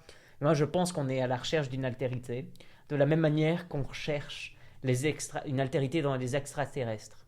Alors, ça permet débile ce que je dis, mais je m'explique très rapidement. C'est que je pense qu'en fait, on est perçu de l'image même que l'on a par exemple des extraterrestres comme étant une altérité qui nous ferait plaisir. Par exemple, j'imagine des petits hommes verts ou des petits hommes oranges ou des petits hommes bleus ou qu'importe, avec des antennes, même si c'est une caricature, avec des antennes, et avec des propriétés qui seraient anthropologiques, anthropomorphiques, etc. C'est-à-dire qu'en fait, ils se déplaceraient comme nous, mais pas trop comme nous, parce qu'ils viendraient d'ailleurs, donc forcément, ils auraient des traits étrangers, et on aurait envie que cette altérité soit, je dis pas à notre image, mais au désir de notre image, c'est-à-dire qu'on voudrait qu'elle soit d'une certaine manière que pour que l'on puisse se dire ils existent et en plus de ça ils sont comme on avait dit qu'ils étaient, pour que les gens puissent après se dire entre eux t'as vu, les petits hommes verts ils existent, ils sont verts, ils ont des antennes et ils bougent comme ça et ils dansent, ils font des petits trucs et tout, et en plus de ça ils ont produit des vaisseaux spatiaux qui vont à la vitesse 3 fois la vitesse de la lumière, machin bidule, tu vois, je m'y connais absolument rien mais voilà, j'imagine. Et je pense que dans l'intelligence artificielle, on a insufflé un désir d'altérité, un désir de voir l'autre, au fait. Mais, on est limité par ce que le réel peut nous offrir. Et encore une fois, très provocateur, mais je m'en fous, à défaut de ne pas encore avoir trouvé les extraterrestres, même si je suis sûr qu'il y a tout le monde qui va me dire qu'on les a trouvés, paradoxe de Fermi, à défaut de ne pas avoir trouvé les extraterrestres, on crée l'intelligence artificielle. Alors certes, elle sert des propos et des fonctions, mais je pense que la fonction première pour laquelle elle existe, je pense, c'est parce qu'on est en recherche d'altérité. D'une altérité tangible, d'une altérité que l'on pourra dire « je l'ai créée », je l'ai façonné à mon image, et en plus de ça, j'ai le luxe, et peut-être même l'orgueil de dire que c'est qu'il y a mon empreinte, tu vois. Et là, on retourne auteur-acteur. L'intelligence artificielle, c'est mon projet ici, Humanité, c'est mon trait, c'est mon pinceau, il y a ma signature en bas de page, et c'est l'œuvre de l'humanité, quelque part, tu vois. Je pense qu'il y a beaucoup de ça, en fait. Ouais, vu ce que tu viens de dire actuellement, oui, effectivement, là je peux concevoir que l'homme est très en train d'essayer que l'intelligence artificielle lui ressemble en tout cas. J'ai bu beaucoup de vin au passage, mais Pas assez. c'est pour ça que je me resserre un verre. Mais oui, effectivement, si- l'accomplissement ultime serait que l'intelligence artificielle agisse en tant que telle comme un homme, avec tous ses travers et toutes ses qualités. Merci. Et voilà, c'est sa volonté, comme tu dis, de chercher une altérité là-dedans, de trouver, de- de créer la création ultime, quoi. C'est ça, c'est l'enfant ultime. Voilà, je l'ai créé de A à Z. Oui, là, je comprends qu'il y a un intérêt à chercher les émotions et tout ça. Est-ce que ça arrivera? Évidemment, je ne sais pas. Mais ça arrivera sans doute assez peu, quoi. J'ai l'impression d'avoir beaucoup parlé alors que c'est toi l'invité. Oh, t'inquiète, t'inquiète. Euh, Mais J'allais... j'ai beaucoup bu en tout cas. Oui, oui. C'est traître, hein. Traître, traître. Euh, dernière chose avant de passer à 3 bouquins et un conseil pour les jeunes, c'est que bah, c'est un petit moment où tu peux toi-même me poser une question ou dialoguer sur un dernier sujet que tu as envie. Et donc le petit twist, c'est juste que tu me poses une question de ton choix et tu me retournes un peu le bâton quelque part. Et juste après ça, ben, je te demanderai c'est quoi les 3 livres que tu aurais, ça peut être plus, hein, et un conseil pour les jeunes générations. Voilà. Donc tu veux que je te pose une question là? C'est à toi de... Ouais, le sol est pour toi, ouais. Ça peut être sur ce qu'on a parlé, ça peut être sur... rien à voir, c'est à toi de...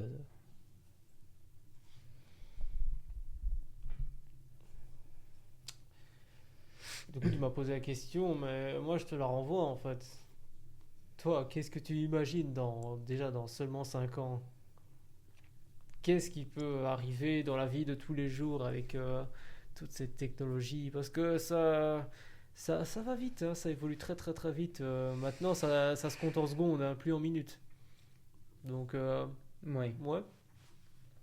Qu'est-ce que moi je pense de quoi? De l'imprégnation de ces technologies dans les 5 années à venir, par exemple? L'IA précisément ou en général? L'IA dans la vie de tous les jours?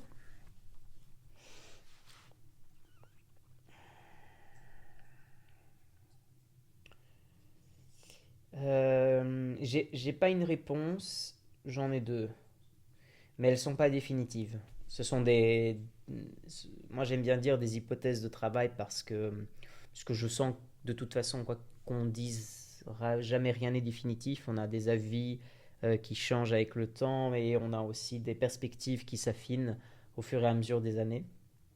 Alors moi je répondrai dans un premier temps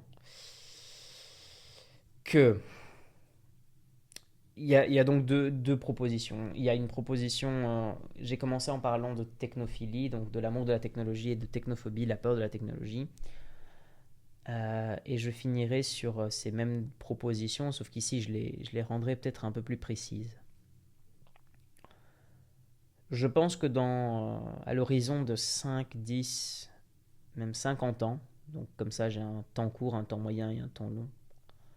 J'ai pas de boule de cristal évidemment, donc je n'ai pas la prétention de penser savoir mieux qu'un autre, surtout que je ne suis pas aux commandes. Mais je dirais qu'elle va nous faciliter la tâche sur tout ce qui concerne la productivité. C'est-à-dire que des choses qui avant prenaient des mois, voire même des années à être produites, seront produites en mois, semaines, certaines même en jours.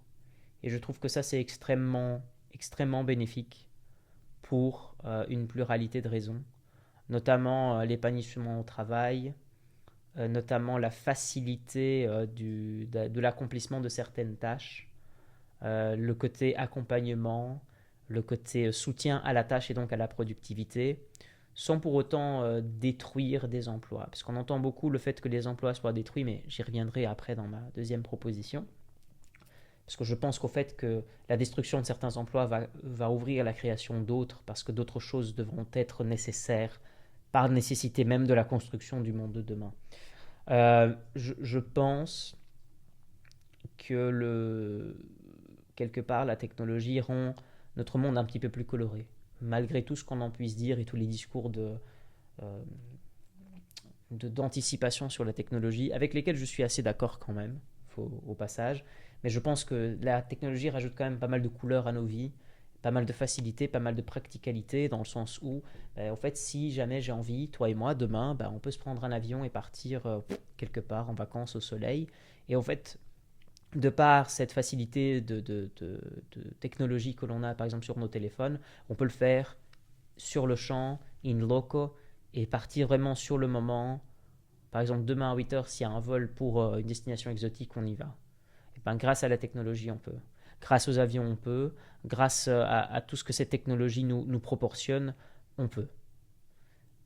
C'est évident et je pense que c'est quelque chose qui n'est pas à négliger parce que je pense que la technologie a été faite surtout pour ce genre de moments privilégiés où on a le luxe de pouvoir sur un coup de tête partir, alors qu'avant c'était plus compliqué administrativement, bureaucratiquement, il fallait rassembler des documents, etc.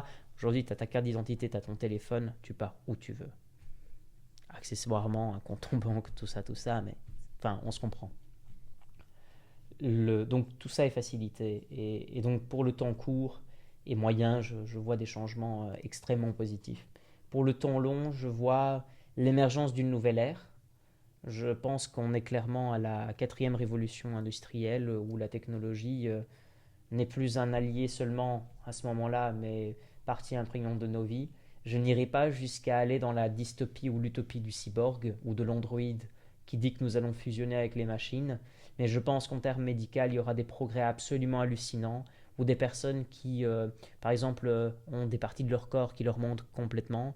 On va exploiter et transformer les matériaux du réel de manière à ce qu'on puisse développer des technologies nouvelles pour, par exemple, donner la possibilité à des gens qui sont paraplégiques de marcher, inventer des chips qu'on mettra avec des électrodes, etc., etc. Enfin bref, tout ça est très spécifique et tout, mais ce sont des sujets qui m'intéressent particulièrement. Et l'intelligence artificielle, au fait, aura la capacité, de par le fait de monter de seuil, agrandir complètement nos capacités, nos compétences, et au fait, les limites vont être repoussées. C'est-à-dire qu'on va rentrer dans un nouveau réel, plus fort, plus loin, plus distant, plus haut, etc. À la limite, les Jeux Olympiques de l'intelligence artificielle, c'est un nouveau réel émergera. Donc ça, c'est la première réponse, ton court, ton moyen et ton long. Et la deuxième réponse, c'est que je pense, encore une fois, sans être trop biaiseux, c'est qu'il faut raison garder et ne pas aller trop loin dans la folie. Pourquoi je dis ça? Je dis ça parce que je suis partisan en fait des deux. Je suis partisan que la technologie existe, qu'elle nous apporte toutes les facilités et qu'elle nous ouvre un nouveau réel parce qu'on en a peut-être grandement besoin pour se rafraîchir les idées et même pour rafraîchir ce rapport même au réel. Et dans la même logique, je pense qu'il faudrait qu'il ne soit pas trop intrusif dans nos vies, dans le sens où s'il sert son propos et s'il reste présent pour la facilité et pour les raisons de loisirs et des raisons professionnelles, du moins qu'il ne s'introduise pas trop dans notre intimité. Je m'explique. Les algorithmes d'auto-apprentissage de TikTok, Instagram, Facebook, etc. travaillent beaucoup avec l'intelligence de l'algorithme de l'attention. Et qu'effectivement, comme tu disais si bien, et on en caricaturé, mais il n'y a pas mieux comme exemple, c'est tu aimes des trucs sur des tracteurs, tu verras plein de trucs sur des tracteurs. C'est pas anodin, puisque comme tu l'as dit si bien, l'intelligence artificielle, ou du moins, si pas l'intelligence artificielle, l'algorithme d'attention, on va l'appeler, le marché de l'attention, appelons ça de toutes les manières qui soient, enfin comme ça les gens pourront s'y retrouver, mais cette attention, non seulement elle, dans un premier temps, elle te récompensera, les systèmes dopaminergiques, etc., mais en plus de ça, il y a pour moi un problème qui est beaucoup plus profond et peut-être inquiétant, et là je suis clairement vieux dans mon approche, et peut-être un peu conservateur, mais je m'en fous, c'est que la machine apprendra ce que tu veux avant que toi-même tu ne le désires. C'est-à-dire que comme elle te connaît si bien, c'est quoi le prochain pas? Laisse-moi te proposer la marchandise, le tracteur, l'avion, le truc, avant même que toi tu aies nourri ce désir. Et je vais recourir à un philosophe qui est très connu, qui s'appelle Platon, qui utilisait que justement le désir, c'est vouloir ce qui nous manque. Et donc on désire ce qui nous manque, puisque par définition on ne l'a pas. Mais si à un moment on a tout ce qu'on veut, et que l'on cesse de désirer, et qu'on ne sait plus ce qu'on désire, et qu'on recourt à la machine et à ce marché de l'attention pour qu'elle nous dise ce dont on a envie ou besoin, dans quelle mesure est-ce que nous serions encore libres, tu vois, de désirer pour le coup. Mais pas seulement de désirer, parce que quand on désire plus, on s'ennuie. C'est normal, il y a des moments d'ennui, mais si j'ai tout, et que je ne sais plus ce que je désire, mais je désire quoi au final, tu vois? Donc t'as quand même quelque chose ici qui te travaille, et je me dis, bon, porte-à-faux, tu vois, garde-fou, je pense que cette partie-là, c'est en fait, pour moi, le plus grand danger de la technologie, c'est pas tellement ni nous ni la technologie, c'est le fait de ne pas savoir l'utiliser dans sa bonne mesure, au fait. Parce que beaucoup de gens ont toujours cette approche d'IAD, de dire non, c'est l'homme qui doit faire attention à ce qu'il construit, non, c'est la machine qui ne doit pas dépasser l'homme, non. Enfin, c'est ça, oui, mais c'est surtout le fait de avoir encore la possibilité de dire je suis libre de l'utiliser dans un tel contexte, et là je préfère aller boire un café ou une bière avec mes potes et nique-toi la technologie, quoi. Voilà, il y a un peu de ça, quoi. Je sais pas si c'est assez Oui, ça a l'air très complet, très clair. oui, mais c'est voilà, c'est complètement personnel ce que je viens de dire, mais je pense que si justement, et je conclurai cette partie-là par là, et je promis je ne me rallongerai pas, parce que j'ai cette mauvaise habitude de le faire, mais j'ai l'impression en fait que si on cesse de désir et qu'on ne sait plus ce qu'on veut, eh ben à la fin, je pense qu'on perd le pied sur le réel, et alors là, il y a quelque chose dans l'humanité qui se perd, quoi. Donc je trouve qu'il y a quelque chose qui doit être travaillé, quoi. Enfin voilà. Très bel exposé en tout cas. Franchement. Enfin c'était ce qu'il y avait dans mon esprit en tout cas. Je sais pas si tu as quelque chose encore à rajouter. Pour ma part, non. Enfin, déjà tellement à parler, à C'est vrai qu'on a... rajouter que... Ouais, c'est ça. T'as 3 livres, 3 livres, mais... n'importe lesquels, hein. Et genre... Tout ce que tu veux. Ce que t'as sous ton lit, sous ton oreiller, qu'importe. Je sais pas si t'as des livres sous ton oreiller, mais c'est à conseiller aux jeunes adultes, aux adultes, à tout le monde, à personne. Si ça se trouve, il y a 15 personnes qui vont regarder ce truc. Ah, c'est compliqué parce que des livres, bah, à part moi, j'ai des romans que je lis récemment. Mais go! Mais c'est de la fiction, quoi, je veux dire. Bah go! Fais péter la fiction. Ça n'a rien à voir du coup avec l'intelligence artificielle, hein, du Super. coup, là, on parle du... Non, mais c'est... Bah, un des livres que j'ai lu récemment, c'était quoi? C'était Le nom de la rose d'Umberto Eco. Grand livre. Voilà. L'Exorciste de William Friedkin. Non, de William Peter Blatty. Ah oui. Mais ça n'a rien à voir du coup avec C'est l'intelligence pas grave, artificielle. c'est pas grave. C'est trop cool. Qu'est-ce que j'ai lu récemment aussi? Enfin, moi que j'ai plus lu, je crois que la jeune fille à la perle de Tracy Chevalier que j'ai lu aussi récemment. Et puis voilà, c'est les 3 dernières lectures Ouais. récentes, ouais. Ouais, ça a l'air cool. Bah, Tu veux bien répéter le dernier, c'est... La jeune fille à la perle. Ok. Roman que j'ai trouvé pas très cher dans une librairie il y a pas longtemps. Et voilà, c'est les 3 livres que j'ai lus récemment. C'est et génial. C'est génial. Est-ce que tu as un conseil pour les jeunes générations? Une petite bouteille à la mer qui puisse encore une fois faire écho à ce qu'on a parlé ou pas du tout? Juste quelque chose que tu as envie de laisser. Ça peut être plus qu'un conseil, hein, ça peut être 2 conseils, 3 conseils, qu'importe. Mais voilà, un petit message Quelque chose de particulier qui te marque, qui t'a marqué, que tu N'allez- appliques dans la vie de tous les jours. N'allez pas sur TikTok. Voilà. C'est mon dernier conseil. Pour les raisons que j'ai explicitées tout à l'heure, parce que ça bouffe la vie, ça bouffe le cerveau, et du coup, on perd le sens du plaisir, quoi. Donc voilà. Mais bon, soit, c'est un conseil de vieux con, encore une fois. Je ne juge personne, tout le monde fait ce qu'il veut. Vivez et laissez vivre, quoi. Vivez joyeux, vivez heureux. Ainsi soit-il. Santé. Santé, Merci voilà. beaucoup. Mais de rien. Avec plaisir.